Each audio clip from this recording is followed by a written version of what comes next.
AP CM Chandrababu చొరవను అభినందిస్తూ bill gates లేఖ రాశారు. ఢిల్లీలో గేట్స్ ఫౌండేషన్తో జరిగిన ఒప్పంద సమావేశాన్ని లేఖలో ప్రస్తావించారు.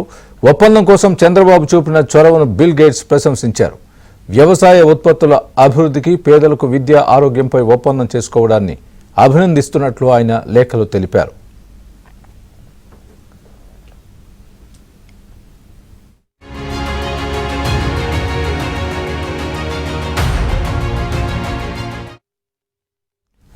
ఇటీవల ఢిల్లీలో బిల్ గేట్స్తో సమావేశమైన సీఎం చంద్రబాబు ఏపీ ప్రజల అభివృద్ధి, సంక్షేమం కోసం గేట్స్ ఫౌండేషన్ సహకారంతో కీలక చర్చలు జరిపారు. ఆరోగ్య సంరక్షణ, విద్య, వ్యవసాయం, ఉపాధి కల్పన వంటి కీలక రంగాల్లో ఆర్టిఫిషియల్ ఇంటెలిజెన్స్, ప్రిడిక్టివ్ అనలిటిక్స్ వంటి అధునాతన సాంకేతిక పరిజ్ఞానాల వినియోగంపై చర్చించారు.